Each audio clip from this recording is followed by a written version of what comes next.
Hi all my crafty friends, and welcome back to Designs by Gaddis. If you're new here, welcome. I'm so glad you found my channel. Be sure to like this video and subscribe.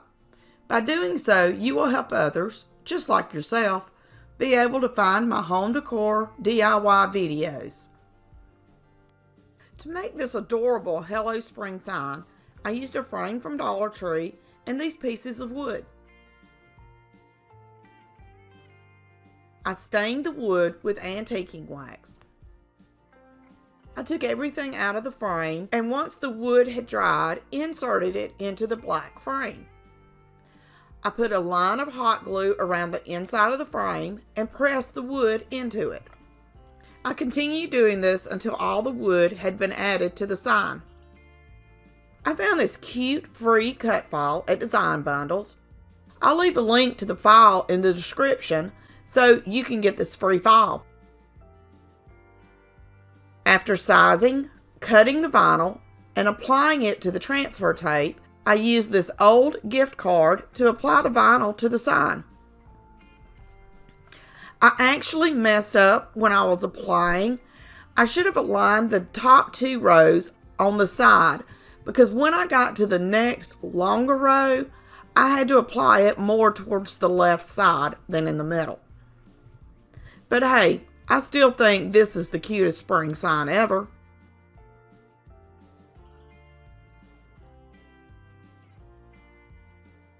I used my iron trick to get the vinyl to adhere to the wax and to give it more of a finished look. I then used my weeder and pressed all the vinyl into the cracks in the wood. This will also give your sign more of a finished look. And then I ironed it again. Next, I applied matte Mod Podge to the entire sign.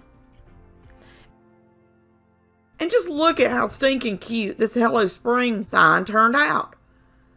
I can't wait to add it to my spring decor. If you haven't already, go ahead and like this video and subscribe to my channel. I upload weekly home decor DIY videos, and you know you don't want to miss any of them. So go ahead and hit the bell notification so you'll be notified when I upload a new video. To create this adorable bunny butt tiare tray flower pot, I used a Dollar Tree succulent pot and placed a piece of floral foam in the bottom. I cut a piece of Dollar Tree white felt down and used a very small styrofoam ball. I wrapped the felt around the styrofoam ball to create the bunny's butt and used a rubber band to secure the felt to the ball. For the bunny's tail, I used a white Dollar Tree pom-pom and glued it onto the felt. I folded a piece of felt in half and cut out some bunny ears. I actually cut out 4 ears and glued 2 of them together to make the ear a little stronger, and glued them onto the styrofoam ball. I trimmed down some of the felt at the end of the ball and then glued it into the pot. He needed some feet, so I used another piece of felt and cut feet out and used a marker to draw the pads of the feet.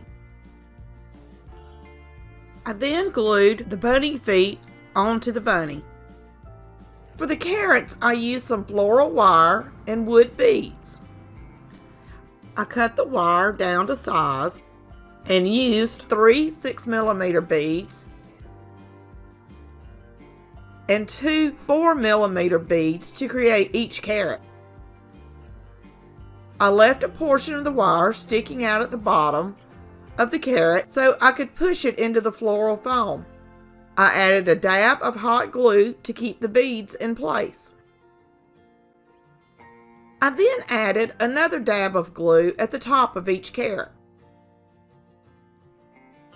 I used some orange chalk paint and painted the carrots. I then used some of the greenery from this large carrot I had in my stash. I cut a small portion of it off and then glued it to the top of each of the carrots. I made a total of 3 carrots for this pot. I created the words for my sign in Design Space and used this little Dollar Tree chalkboard sign. And look at how stinking cute this little bunny butt pot turned out. If you haven't already, go ahead and like this video and subscribe to my channel. I upload weekly home decor DIY videos, and you know you don't want to miss any of them. So go ahead and hit the bell notification so you'll be notified when I upload a new video. Today, I'll be using some solo wood flowers to create a door hanger for my front door. I found the flowers I wanted to use out of the 100 Random Flowers bundle. I'll leave a link in the description for solo wood flowers so you can take a look at all the amazing products they have to offer. I knew I wanted 3 different color flowers for this project, so I added water to 3 different bowls. The first color I used was Apple Barrel Purple Iris. I squeezed the paint into the bowl of water and mixed it well. I then dipped 3 of the flowers into the mixture and moved them around, flipping them over and making sure I covered the entire flower.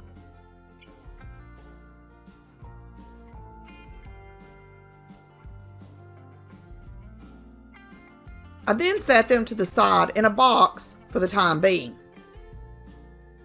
Next, I used Apple Barrel Tuscan Teal for the next set of flowers.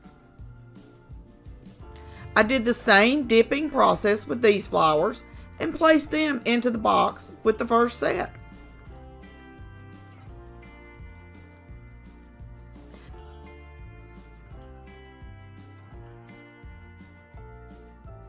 The last color I used was Apple Barrel Yellow Flame and did the exact same thing as I had done with the other sets.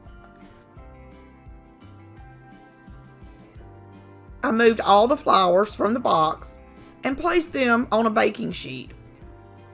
I placed them in the oven with it set to 210 degrees. I left them in the oven for about 20 minutes, checking on them every 5 minutes or so. While the flowers were in the oven, I painted this truck sign with chalk black paint on the wheels and Apple Barrel Bikini Blue mixed with a small amount of burnt umber for the truck.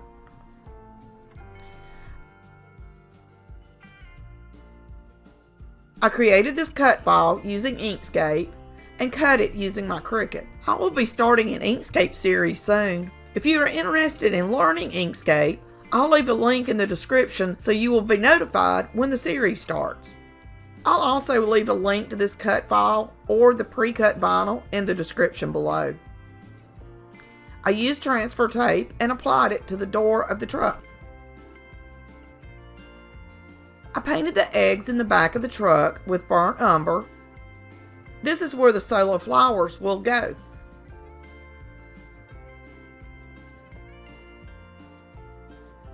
Once the flowers had dried, I removed them from the oven and let them cool. I used hot glue and attached the flowers over the eggs in the back of the truck.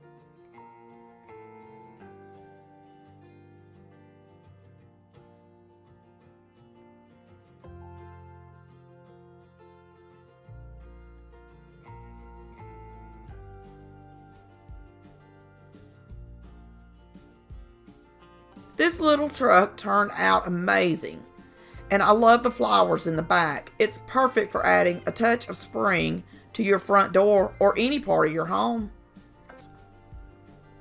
Today I'm making this adorable fabric bunny using a buffalo print bandana I got for 99 cents from Hobby Lobby this past weekend. I had this little bunny cutout that I used as a template. With a black Sharpie, I traced the bunny on the back of the fabric. I actually folded the bandana in half before tracing so I would have 2 bunnies cut just the same.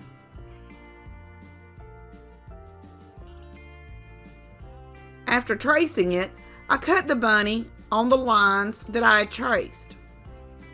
And yes, I finally purchased a decent pair of scissors. And I keep reminding myself to use them only on paper and fabric. After I cut the bunny, I have two just the same size. I then put the bunnies together and use pins to hold them in place. And guys, I'm sorry, but for whatever reason, I didn't get the part where I was sewing the bunny with it turned inside out. So I will show you the stitch using this white felt and black string. I sewed the bunny from one foot all the way around to the other foot, leaving the space at the bottom open so I could apply the stuffing.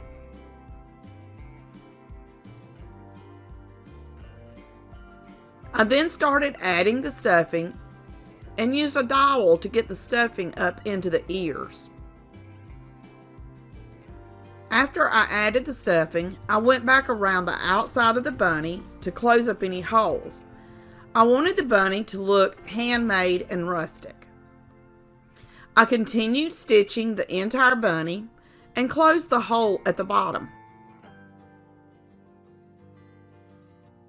I decided the bunny needed some eyes. I found these two buttons in my stash and sewed them onto the bunny, trying to make sure they were as centered and even as possible. The last thing I did was add a little tail using a Dollar Tree white pom-pom and added a piece of twine around his neck. And look at him. He is so adorable and looks amazing on my spring tier tray.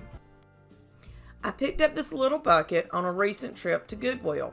I thought it was cute and that it would make a cute little decor piece for this spring. And the best part was the price was $1.99.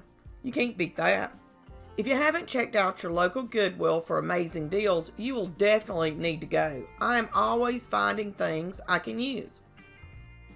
I didn't like the eggs on the front and wanted to freshen up the bucket a little.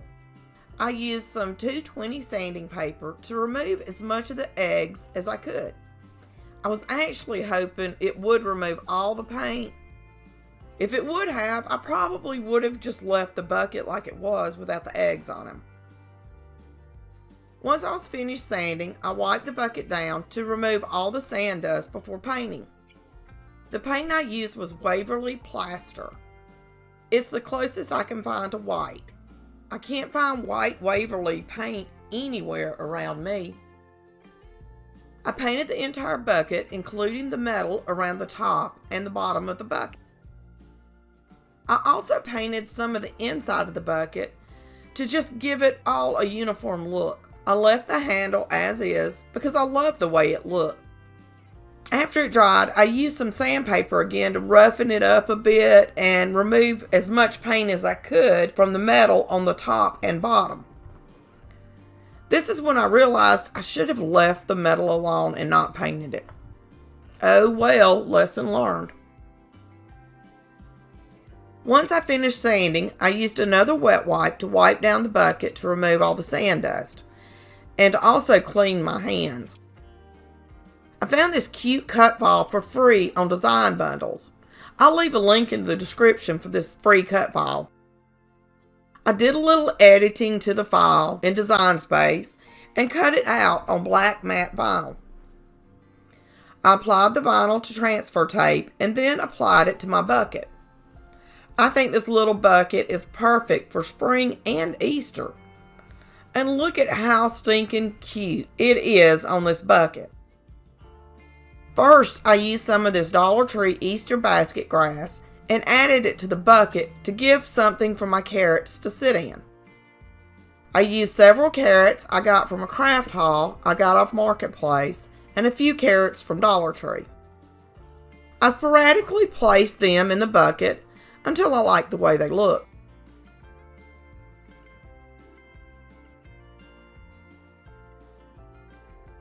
And I think the bucket of carrots turned out pretty cute. Today I'm going to show you step by step how I make my tier tray wood tags. The wood I use is from Hobby Lobby. It's not too thick, but it is thick enough to stand on its own without support.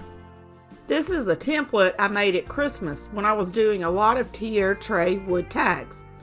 I used a paper tag to create the template, and I use it to make all my tags now. I lay the template on the wood and trace around it with a pencil. It's not perfect, but it does give me an idea of where to cut it. I usually use my miter saw to cut the wood, but I'm going to show you how you can use a miter box and a saw to cut the tags. Place the tag in the miter box and try to get your cut line as close as you can to the 45-degree angle mark. Place the saw into the 45-degree slot and align your wood. I use a wood clamp to hold the wood and attach it where it won't be in the way when I saw. I made sure my fingers are out of the way and saw the wood at the angle on the first side. I removed the clamp and moved the wood to the other side. Lined it up, tightened the clamp, and began sawing. This second piece was easier than the first for some reason. Didn't take nearly as long. I removed the clamp again and aligned the top of the wood with the straight cut slot, clamped it down, and began sawing.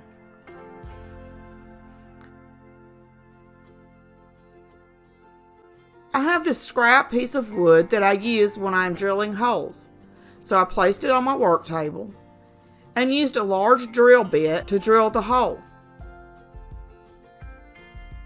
I used a piece of 220 sandpaper and sanded the tag.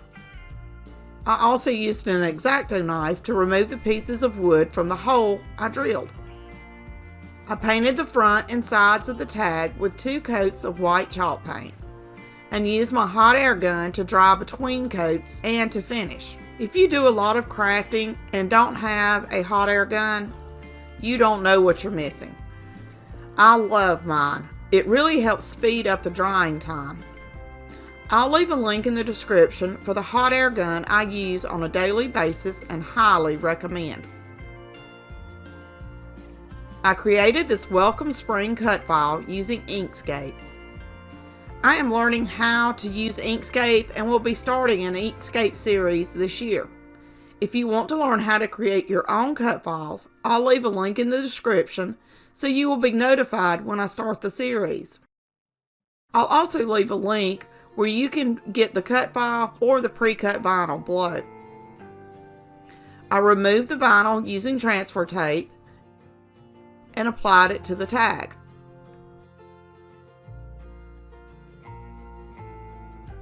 As you can see, I had a problem with the W.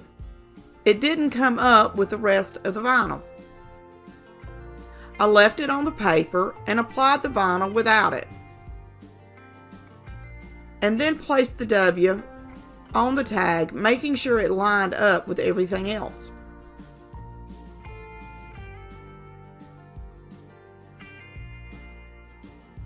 Next, I used my iron trick. I placed a thin piece of fabric on the tag and used my iron to heat up the vinyl so it could melt into the cracks and crevices of the wood. Be careful when doing this to not let the vinyl get too hot. If you do, it will stick to the fabric and peel up. I then painted the tag with matte Mod Podge to give it a finished look and to protect it. I used my hot air gun again to dry the Mod Podge. You can leave your tag just like this, but I wanted to add a piece of lavender and a ribbon to mine. I used this lavender sprig from Dollar Tree.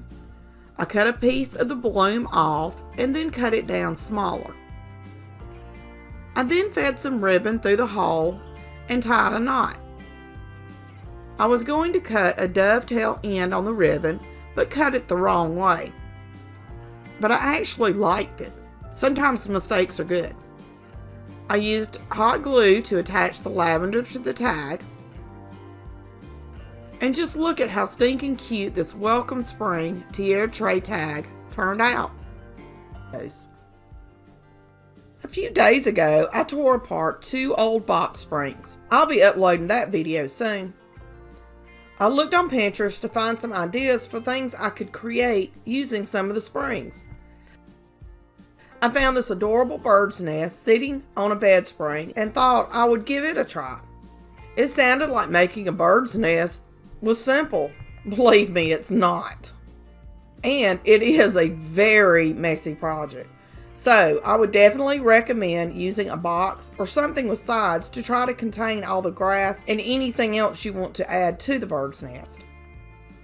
I had this old bundle of wheat in my stash and thought, hey, that would be a great bird's nest.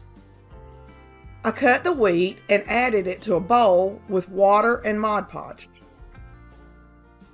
With my hands, I mixed the wheat, Mod Podge, and water until the wheat was covered completely. Now my hands were so sticky I couldn't touch anything, so I just kept going with it. I continued adding wheat to the bowl and trying to make a bird's nest shape.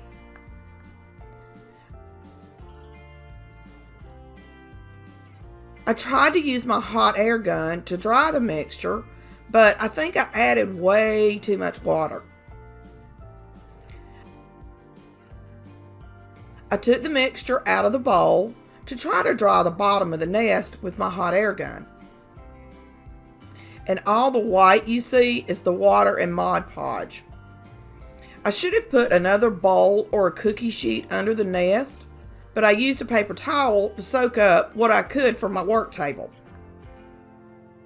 And continued trying to shape up the nest. Since everything was so wet, I decided to try to squeeze as much water out as I could. I tried to break up as much of the wheat as I could because at this point I had so much glue on me I didn't want to touch my scissors or anything else. I continued working with the mixture until I was able to form a nest. I left the nest sitting on a cookie sheet overnight to let it dry. The next day, this is what I had. Not as bad as I thought it was going to be. I used some moss and applied it randomly to the nest. To attach the nest to the bed spring, I used this piece of wood, glued it to the small end of the bed spring, and then glued the nest to the wood.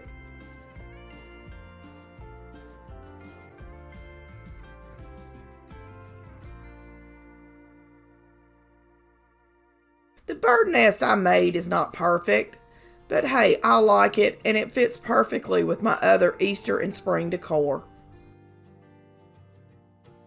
I put various color and size Dollar Tree eggs in the nest.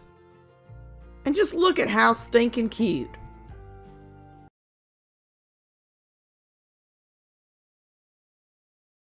Today I have a fun little project for us. I will show you how I made this adorable egg static tray and the eggs for it. I used 2 Dollar Tree wood trays, 2 stir sticks, and 1 small piece of wood from Hobby Lobby. The first thing I did was stain all the wood with a mixture of water and black paint to get the gray color. After the staining was dried, I used Gorilla Glue and hot glue to attach everything. I put the Gorilla Glue around the outside of the paint stick and then put hot glue in the middle. I did this so the hot glue would help hold everything while the Gorilla Glue dried. Gorilla Glue around the outside of the paint stick and then put hot glue in the middle. I put the Gorilla Glue around the outside of the paint stick and then put hot glue in the middle. I did this so the hot glue would help hold everything while the Gorilla Glue dried. Gorilla Glue usually dries completely in about 2 to 4 hours. I placed the stir sticks on the back edge of the tray and held them in place until the hot glue dried. I marked where I wanted the top tray to go with a pencil and then made a square within the lines with the Gorilla Glue and added hot glue to the center. I used various clips to hold everything tight until the Gorilla Glue had dried. I actually let it sit for a day while I worked on other projects. The next day, I removed all the clips and used this piece of wood from Hobby Lobby. I attached it using hot glue since it wouldn't be holding anything. I mixed up water and black paint again to stain the top piece of wood. I decided I wanted the tray to be just a little bit darker, so I went ahead and used the stain mixture on the entire piece. This time, I used my hot air gun instead of waiting for the stain to dry. I created the Eggtastic Easter in Design Space and used my Cricut to cut it out. I applied the vinyl to the top piece of wood, trying to get it as centered as I could. I didn't use any Mod Podge or my iron technique this time because I may want to use this tray for other seasons. So now I can just peel the vinyl off and put a different saying on. I cut 2 pieces of ribbon, one for each box. I cut them long enough that I could hot glue them to the back of the box.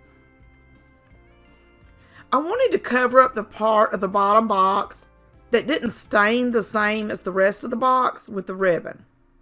So I aligned the ribbon for each box at the bottom.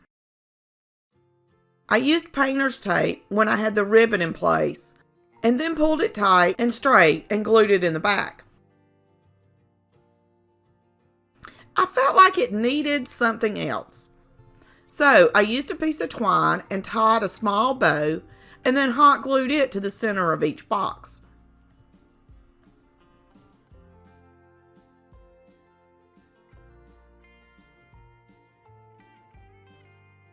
For the hay, I used some crinkle shred paper from Dollar General. I filled both the bottom and top trays until I was happy with the way they looked. So now that the tray was ready, I needed to get to work on the eggs. I used Dollar Tree plastic eggs. For the first egg, I placed a dab of hot glue on the larger end, what I call the bottom of the egg, and started wrapping twine around it. I continued wrapping and placing dabs of hot glue whenever I thought I needed some to hold the twine in place. The egg kept popping open, so I decided to use a piece of tape to hold it together.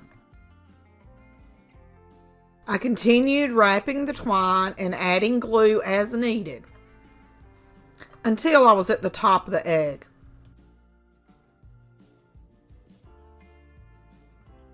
When I got to the top, I added the last dab of glue and worked the end of the twine into it, and then cut off the excess. I had this Easter ribbon and decided to place it around the middle of the twine egg and glued a tiny bow in the front.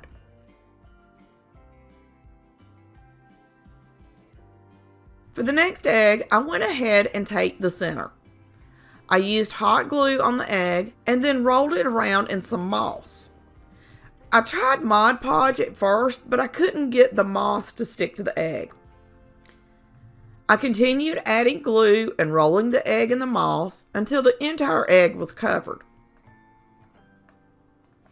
I would suggest using a green egg or painting the egg green for the moss-covered eggs. I had a hard time making sure the bright orange didn't show through and had to use a good bit of moss. I used my hands and mashed the moss into the hot glue repeatedly. When the entire egg was covered, I trimmed the moss so it didn't look so wild. I actually made 2 moss-covered eggs doing this. I would also suggest when you're doing the moss-covered eggs to use a box or something with sides when you do this, because this makes a huge mess. I am still finding pieces of moss all over my craft room. Next, I took some of the eggs outside and spray painted them with white chalk paint. I used skewers and inserted the skewer into the bottom of each egg.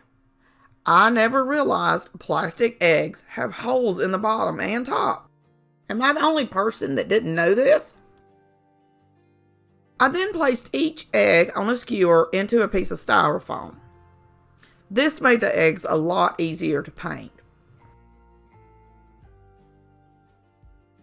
I used some antique white crafting paint and painted the eggs. It took 2 coats for me to get an even coverage. I used this paintbrush I found at Dollar Tree this week. I got 2 different sizes, and I'm telling you, I would recommend this brush for crafting.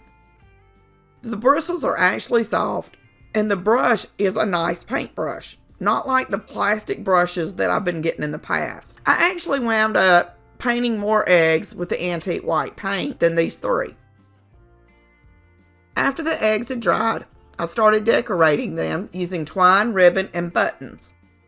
I used Dollar Tree twine ribbon I had in my stash and glued it around the middle of each egg.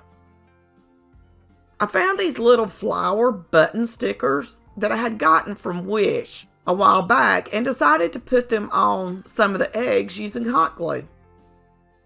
I also have a stash of buttons and glued them to a couple of the eggs. And just look at how stinking cute this little egg static Easter tray turned out. If you haven't already, go ahead and like this video and subscribe to my channel. I upload weekly home decor DIY videos, and you know you don't want to miss any of them. So go ahead and hit the bell notification so you'll be notified when I upload a new video. And as always, thanks for watching. Until next time, happy crafting!